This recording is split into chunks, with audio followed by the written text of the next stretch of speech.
बिस्मिल्लाहिर्रहमानिर्रहीम। अस्सलाम वालेकुम स्टूडेंट्स, उम्मीद है कि आप सब बिल्कुल खैरियत से होंगे। Welcome to online education corner. Last video में हमने सूरतुल अबसा की रीडिंग और फुल एक्सरसाइज जो वो कंप्लीट सॉल्व कर ली थी। आज की वीडियो में हम सूरतुल अबसा का जो तर्जमा है, उर्दू तर्जमा, वो देखेंगे, वो पढ़ेंगे। चलिए स्टार्ट करते हैं। बिस्मिल्लाहिर्रहमानिर्रहीम। सूरतुल अबस मक्की सूरत है। ये आयात इसकी कितनी है? 42 और रुकू इसमें 1 है। बिस्मिल्लाहिर्रहमानिर्रहीम। उर्दू तर्जमा हम पढ़ेंगे इसका। अल्लाह के नाम से शुरू जो बड़ा मेहरबान निहायत रहम फरमाने वाला है। नागवार महसूस किया और रुख फेर लिया इसी वजह से कि इसके पास एक नबीना आया, और आपको क्या मालूम शायद कि वो पकीज़गी हासिल करता है या वो नसीहत हासिल करता, तो इसको नसीहत फ़ायदा देती।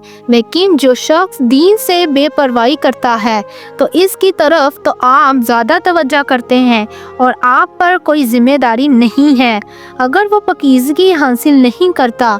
लेकिन जो शख्स आपके पास दौड़ता हुआ आया और वो अल्लाह से डरता भी है तो आप इसे नज़रअंदाज करते हैं। हरगिज़ ऐसा नहीं, बेशक ये कुरान नसीहत है, लिहाजा जो चाहे इसे कबूल करे। ये इज़्ज़त वाले सिफ़ात में लिखा हुआ है जो बुलंद मर्तबे वाले पकीज़ा सिफ़ात हैं। इसे लिखने वालों के हाथों में है जो इज़्ज़त वाले नेक फरिश्ते हैं। हलाक हो नाफरमान इंसान, वो कैसा नाशुक्रा है। अल्लाह ने इसे किसी चीज़ से पैदा फरमाया। किस चीज़ से पैदा फरमाया?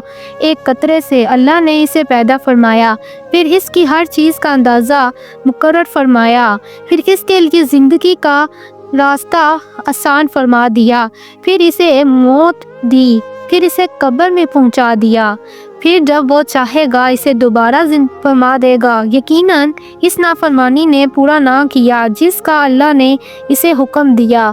लिहाजा इंसान को चाहिए कि वो अपने खाने की तरफ देखे।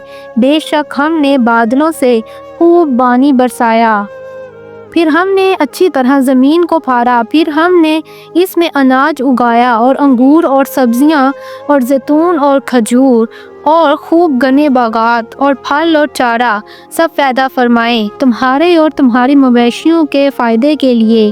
फिर जब कान बहरे कर देने वाली क़यामत की सख्त आवाज़ आएगी, इस दिन आदमी भागेगा अपने भाई से और अपनी माँ और अपने बाप से और अपनी बीवी और अपने बच्चों से। उस दिन इनमें से हर शख्स को ऐसी फिक्र होगी जो इसे दूसरों से बेपरवाह कर देगी। इस दिन कई चेहरे चमकते होंगे, वो हंसते मुस्कुराते खुशो खुरम होंगे, और इस दिन कई चेहरों पर गुबार होगा, इन पर स्याही छाई होगी। यही लोग होंगे जो काफिर और बदकार थे। अब यहीं पर सूरत का तर्जुमा जो ये कंप्लीट होता है। उम्मीद है कि आज की वीडियो आपको अच्छी लगी होगी, तो इसे ज़रूर लाइक और शेयर कीजिएगा दोस्तों के साथ। Thanks for watching. अल्लाह हाफिज़, टेक केयर।